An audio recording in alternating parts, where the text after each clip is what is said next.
మహిళలకు మోసం. అసలు నువ్వు ఆడబిడ్డల్ని మోసం చేసిన ప్రభుత్వం ఎవరైనా ముంగట పడుతుందా?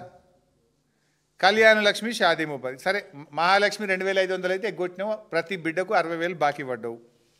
ఇవే కాకుండా ఇవాళ కళ్యాణ లక్ష్మి షాదీ ముబారక్, తులం బంగారం ఇస్తా అన్నాడు రేవంత్ రెడ్డి. సరే తులం బంగారం వచ్చిందా లేదా నాకు తెలుసు, ఇవాళ రాష్ట్రంలో ఎక్కడ రాలే.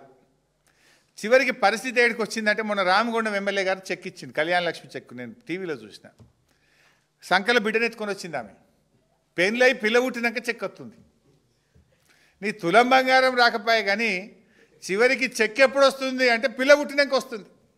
వీళ్ళ మేనిఫెస్టోలో ఏం పెట్టారు తెలుసా? పెళ్ళి కాకముందే పెళ్ళి మండపములోనే పెళ్ళికి అందేటట్టు తులం బంగారం ఇస్తాం, చెక్కు ముందే ఇస్తాం. ఇప్పుడు మరి ఏమొచ్చింది? తులం బంగారం రాలే, పిల్ల పుట్టినాక చెక్ వచ్చే కాడికి వచ్చింది. ఇవాళ కళ్యాణ లక్ష్మి కింద ఈ రాష్ట్ర ప్రభుత్వం 980 కోట్ల రూపాయలు బకాయి పడ్డది. మనం కేసీఆర్ గారు ఆ పథకం ఇచ్చిన ఉద్దేశం ఏంది?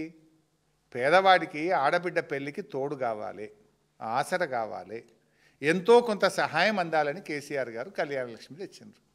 కానీ రేవంత్ వచ్చినాక ఆ పథకాన్ని నీరు గార్చిండ్రు. పెళ్ళికి సాయం అందిస్తావా, పిల్లకు 21 దినానికి ఇస్తావా? నువ్వు దేనికి ఇస్తున్నావు అసలు? నువ్వు ఇవాళ సంవత్సరాల తరబడి ఎస్సీ ఎస్టీ బీసీ మైనార్టీల కళ్యాణ లక్ష్మి చెక్కులు పెండింగ్లో పడ్డాయి. 980 కోట్ల రూపాయలు ఈరోజు ఈ ప్రభుత్వం బకాయి పడ్డది. చివరికి అందాల పోటీలను పెట్టి రాష్ట్రం పరువు తీసినావు కదా రేవంత్.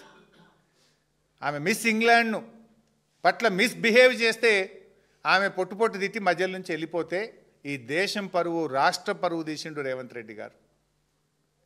ఇంకా నేను మహిళల్ని అదాని అంబానీ చేసినాను మాట్లాడుతావు, సిగ్గుతో తలదించుకోవాలి రేవంత్ రెడ్డి గారు. నీ అనుయాయులు, నీ ఆగడాలు, నీ చుట్టూ ఉండే నీ తొట్టి గ్యాంగ్ చేసే పనులకు మిస్ ఇంగ్లాండ్ మధ్యలోనే పోటీ నుంచి విరమించుకొని వెళ్ళిపోయే పరిస్థితి వచ్చింది.